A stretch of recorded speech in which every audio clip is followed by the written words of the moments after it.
मुसलमानों को आरक्षण देना चाहते हैं, माननीय, धर्म के आधार पर आरक्षण देना चाहते हैं। और मैं आज फिर से एक बार इस सदन में जिम्मेदारी तब के साथ कहता हूं, दोनों सदन में जब तक भाजपा का एक भी सदस्य है, और मान्यवर इसलिए नरेंद्र मोदी जी संविधान दिन मनाते हैं और संविधान के निर्माताओं की पुण्य स्मृति में मनाते हैं। मान्यवर उस वक्त आज ही मुझे किसी शायर ने दुष्यंत कुमार की पंक्ति भेजी है इमरजेंसी के लिए। मैं ज्यादा भाषण इमरजेंसी पर करना नहीं चाहता, परंतु मैं जरूर कहना चाहूंगा। दुष्यंत कुमार की पंक्ति है, एक गुड़िया की कई कठपुतलियों में जान है, एक गुड़िया की कई कठपुतलियों में जान है। आज शायर ये तमाशा देखकर हैरान है। कल नुमाइश में मिला वो चिथड़े हाल कपड़े पहने हुए, मैंने उसको नाम पूछा तुम कौन हो, तो उसने कहा मैं संविधान हूं। दुष्यंत कुमार जी की कविता है मान्यवर, इंदिरा जी को समर्पित है।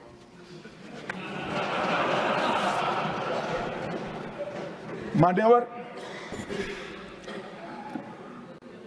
जब संविधान बन रहा था, संविधान के हर आर्टिकल पर चर्चा चल रही थी।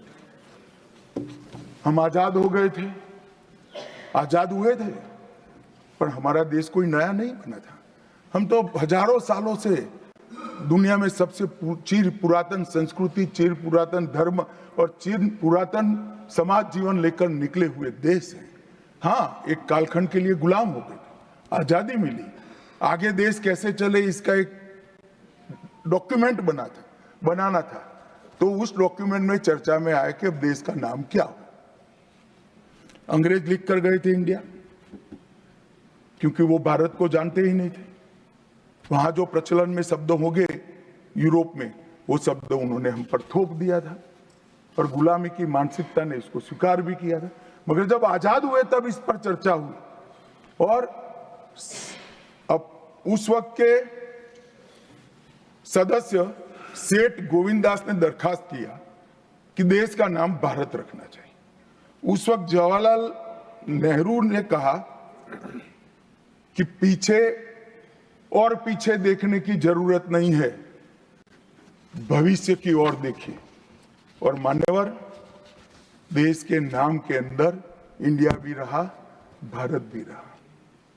खैर, मैं इस पर टिप्पणी करना नहीं चाहता, परंतु नजरिए का सवाल है। अगर इंडिया के चश्मे से भारत को देखोगे तो भारत समझ में नहीं आएगा, पूरा जीवन चला जाएगा। और इसलिए इन्होंने अपने गठबंधन का नाम भी इंडिया ही रखा है, इसीलिए रखा है, वो ही सोच से चलना है। और मान्यवर, हमारे प्रधानमंत्री जी ने विकास तो करना है, दुनिया में सबसे आगे बढ़ना ही है, विकास के साथ साथ विरासत को भी अपना कर आगे बढ़े। गुलामी की हर परंपरा को हम समाप्त करना चाहते हैं। हम एक आजाद मुल्क है, सार्वभौमत्व से लैस मुल्क है, किसी की परंपरा हमें स्वीकार नहीं है। परंपरा बदलनी है तो हम बदलेंगे। नए कपड़े हर कोई पहनता है, हम भी पहनेंगे, परंतु हमारी पुरानी परंपराओं पर हमें शर्म नहीं है। और मान्यवर, क्या किया नरेंद्र मोदी ने? राजपथ, जो अंग्रेज सम्राट के सम्मान में नाम रखा गया था, उसका नाम बदलकर कर्तव्य पथ रखा। इंडिया गेट पर किंग पंचम जॉर्ज की मूर्ति लगी थी, मूर्ति हटा दिया, शर्म के मारे में स्थान खाली था, हमने वहां सुभाष बाबू की प्रतिमा लगा। मान्यवर, नेवी का चिन्ह जो देकर गए थे वही चलता था। हमने वीर छत्रपति शिवाजी महाराज की नेवी के चिन्ह को हमने भगवान बिरसा मुंडा की 150वीं जयंती को जनजातीय गौरव वर्ष के रूप में मनाया। राष्ट्रीय युद्ध स्मारक हमने बनाया और राष्ट्रीय युद्ध स्मारक में अमर जवान की ज्योति को विलीन करने का काम भारतीय जनता पार्टी के नेता नरेंद्र मोदी।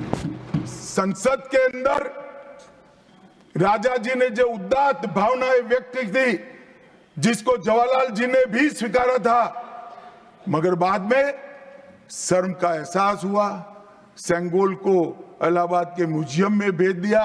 नरेंद्र मोदी जी ने विधिवत तरीके से सेंगोल को संसद के अंदर प्रस्तावित किया, नई संसद बनाई और विश्व भर में चोरी की गई मूर्तियां, आर्टिफैक्ट्स जो थे वो 345 हजारों साल पुराने हमारे मूर्तियां और आर्टिकल्स, उसको वापस लाने के लिए हमारे विदेश मंत्रालय ने काम किया।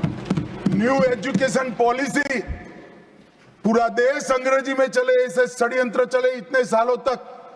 न्यू एजुकेशन पॉलिसी में हमने कंपलसरी कर दिया, बच्चे की प्राथमिक शिक्षा मातृभाषा में होगी। मान्यवर, मातृभाषा में आईएएस आईपीएस का एग्जाम नहीं दिया जाता था, हमने वहां मातृभाषा में एग्जामिनेशन को किया। अभी तमिलनाडु के सदस्य बोल रहे थे, पहले आप जिनके साथ बैठे हो उनके शासन में तमिल में आईएएस आईपीएस का पेपर नहीं लिख सकते थे। आज तमिल मीडियम में बढ़ा हुआ बच्चा गर्व के साथ देश का टॉप ब्यूरोक्रेट बन सकता है। ये व्यवस्था हमने करी। मान्यवर, अंडमान और निकोबार के द्वीप समूह का नाम जो अंग्रेज रखे थे वो छोड़कर गए थे। सुभाष बाबू ने जब अंडमान निकोबार जीता तब उन्होंने नामकरण किया था शहीद और स्वराज, उसको भुला दिया गया। आजादी के बाद फिर से अंग्रेजों का नाम वापस लाए, नया न रखो कोई बात नहीं भाई, सुभाष बाबू ने रखा, निकाल दिया।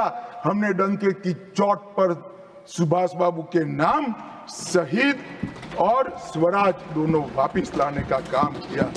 ल्यूटियन में रेस कोर्स रोड पर रहते थे, हमने लोक कल्याण मार्ग करा।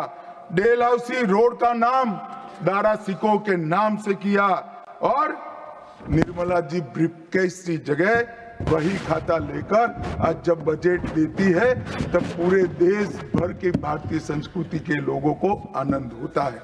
मान्यवर, 1500 से ज्यादा पूरे नए कानूनों को हमने समाप्त करने का काम किया।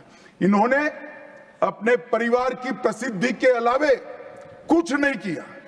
हजारों जगह पे गांधी नेहरू परिवार के नाम मिलेंगे और किसी का नहीं। सुभाष बाबू का पुतला भी हमने लगाया। मान्यवर, हमने प्रधानमंत्री संग्रहालय बनाया। जवाहरलाल जी से लेकर नरेंद्र मोदी जी के पहले जितने बने वो सभी प्रधानमंत्रियों के जीवन यापन को हमने दिखाने का काम किया। वहां पहले सिर्फ जवाहरलाल जी का मिशन, G20 की अध्यक्षता हमने की और भारतीय सांस्कृतिक और वैश्विक समन्वय को हमने प्रोत्साहित। राम मंदिर का निर्माण, काशी विश्वनाथ धाम का पुनरुद्धार, काशी उज्जैन शारदा पीठ, करतारपुर साहिब कॉरिडोर, योग को वैश्विक पहचान और 160 साल पुराने कानूनों को खत्म करने का काम नरेंद्र मोदी जी ने किया। हम पीछे नहीं गए साहब, वो मानते थे पीछे चले जाओगे, पीछे नहीं गए थे, नहीं गए पीछे। तो आप छोड़कर गए थे, आप 14वें नंबर पर छोड़कर गए थे, अटल जी 11 पे लाए, फिर 11 से नीचे नहीं गए, देश पर बड़ा उपकार किया। मोदी जी 11वें से 5वें नंबर पर लाए और 27 में 3रे नंबर पर पहुंच गए। मान्यवर, अभी कुछ नेताओं को आरक्षण में चुनाव जीतने की फॉर्मूला दिखाई पड़ती है। आरक्षण आरक्षण आरक्षण आरक्षण आरक्षण कोई आज की कल्पना नहीं है, हमारे संविधान निर्माताओं ने की। आर्टिकल 15 और 16 में SC, ST और OBC को आरक्षण का प्रोविजन किया गया। मान्यवर, ये मूल प्रोविजन है, कोई नया नहीं है। इतनी जोर से आरक्षण आरक्षण आरक्षण कर छाती चौड़ी कर चिल्लाते। आज मैं बताना चाहता हूं कि कांग्रेस पार्टी किस प्रकार से आरक्षण विरोधी पार्टी है। मान्य, इनका कहना और करना दोनों अलग है। मान्यवर, आरक्षण के लिए नेहरू जी के उद्गार अंत में मैं बताऊंगा, परंतु ओबीसी को आरक्षण देने के लिए 1995 में 55 में काका साहेब कालेलकर कमीशन बना। मान्यवर, इसका रिपोर्ट कहां है? दोनों सदन के रिकॉर्ड पर मैंने ढूंढा, कहीं नहीं, बुला दिया गया। क्यों? क्योंकि ओबीसी को आरक्षण मिलता था। बैठिए बैठिए बैठिए ना, मैं प्रक्रिया बताता हूं। अर्ध सत्य नहीं बोलता हूं भाई, एक सेकंड। छिपा कैसे सकते हो? छिपा कैसे सकते हो? बाबा साहब आंबेडकर का संविधान है, देश में लोकतंत्र है, कैसे छिपाओगे? मान्यवर, कोई भी रिपोर्ट आता है, कोई भी रिपोर्ट आता है, अरे सुनो, अब कोई भी रिपोर्ट आता है उसको कैबिनेट के सामने रखना पड़ता है, फिर इस पर कार्यवाही जो की उसकी रिपोर्ट के साथ संसद के सामने रखना है। सही कह रहे हैं, उन्होंने संसद में लाने की जगह पुस्तकालय में रख दिया। ओबीसी का आरक्षण इन्होंने लाइब्रेरी में रख दिया। और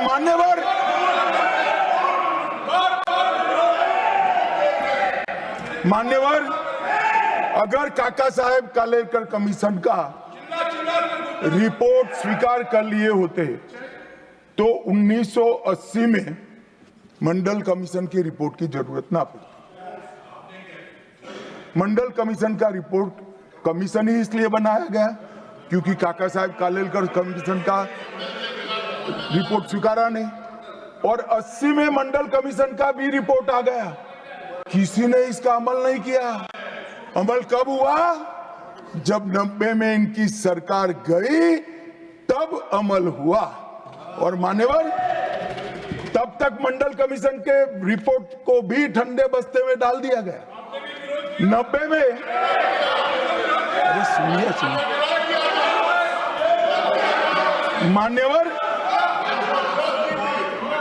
मान्यवर, मंडल कमीशन के रिपोर्ट को जब स्वीकार किया गया, लोकसभा में प्रतिपक्ष के नेता थे श्रीमान राजीव गांधी। मैंने राजीव गांधी जी के सभी भाषणों को खंगाला। सबसे लंबा भाषण मंडल कमीशन के रिपोर्ट के विरोध करने के लिए किया है।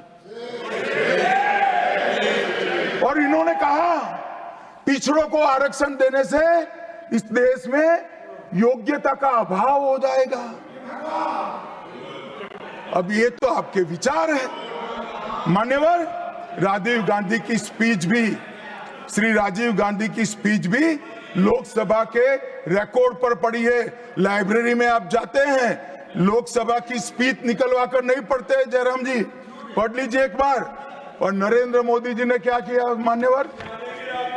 ओबीसी कमीशन को नरेंद्र मोदी जी ने मान्यता दी, पिछड़ा वर्ग का सम्मान किया, नेट, नीट, जेई, उसमें ओबीसी का आरक्षण किया। और इन्होंने क्या किया? अभी भी ये तो सब नेहरू जी, इंदिरा जी और अब भी चलता रहता है। एक इन्होंने क्या किया? झूठ बोलना शुरू किया कि हम आरक्षण बढ़ा देंगे, आरक्षण बढ़ा देंगे, आरक्षण बढ़ाना चाहिए, आरक्षण 50% से ज्यादा बढ़ा।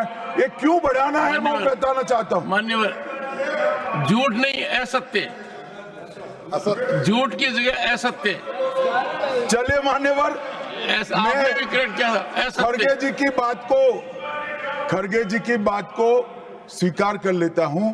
उन्होंने झूठ नहीं बोला, वो सत्य से परे बोले हैं, वो नहीं बोलना चाहिए। मान्यवर, इन्होंने 50% से ज्यादा आरक्षण करने की वकालत की। मैं आज देश की जनता को कहना चाहता हूं कि देश के 2 राज्यों में धर्म पर आरक्षण अस्तित्व में है। धर्म के आधार पर आरक्षण ये गैर संवैधानिक है। मान्यवर, संविधान सभा की कोई भी डिबेट आरक्षण के प्रावधान करने वाले आर्टिकल की पढ़ लीजिए। इसमें स्पष्ट किया गया है कि कोई भी आरक्षण धर्म के आधार पर नहीं हो सकता। आरक्षण पिछड़ापन के आधार पर।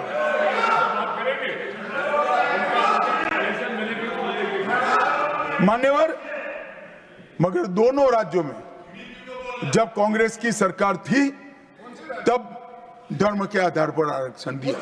अब क्या हुआ है, सुप्रीम कोर्ट में रुक जाता है क्योंकि 50% की सीमा है। वो ओबीसी का कोई कल्याण नहीं चाहते हैं। 50% की सीमा बढ़ाकर मुसलमानों को आरक्षण देना चाहते हैं। माननीय, धर्म के आधार पर आरक्षण देना चाहते हैं। और मैं आज फिर से एक बार इस सदन में जिम्मेदारी तब के साथ कहता हूं, दोनों सदन में जब तक भाजपा का एक भी सदस्य है, धर्म के आधार पर आरक्षण हम नहीं होने देंगे। संविधान विरोधी। मान्यवर, मैं अब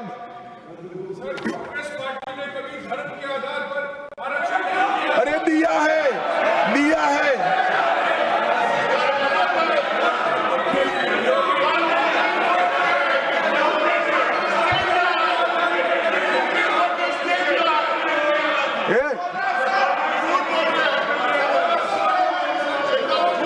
मान्यवर, इससे तो ये बच जाएंगे, मगर मैं रिकॉर्ड पर से कुछ कोट अनकोट कहना चाहता हूं जो संविधान सभा की चर्चा का रिकॉर्ड है। जवाहरलाल नेहरू जी ने कहा, मैं ये देखकर सचमुच आश्चर्यचकित हूं कि नियुक्तियों में आरक्षण के सिद्धांत को कितनी देर तक ले जा रहा है, मतलब कितना बढ़ा रहे हैं। मुझे नहीं लगता कि ये बिल्कुल अच्छा है। ऐसा लगता है कि मुदलियार और ब्राह्मणों के सिवा लगभग सभी जातियों को पिछड़ा वर्ग में शामिल कर देंगे। मान्यवर, सरकारी सेवाओं में आरक्षण के लिए इनके विचार थे। मैं इस बात से चिंतित हूं कि सरकारी सेवाओं में नियुक्ति के लिए जिस तरह से बहुत सारी जातियां और समूहों के आरक्षण के प्रस्ताव आते हैं, ये बहुत बुरी प्रवृत्ति है। इससे सरकारी कामकाज और आम तौर पर विकास और सार्वजनिक जीवन में गिरावट आएगी। मान्यवर, ये इनके विचार है, आज तक नहीं बदले, यही विचार है। मगर अभी जोर से बोलना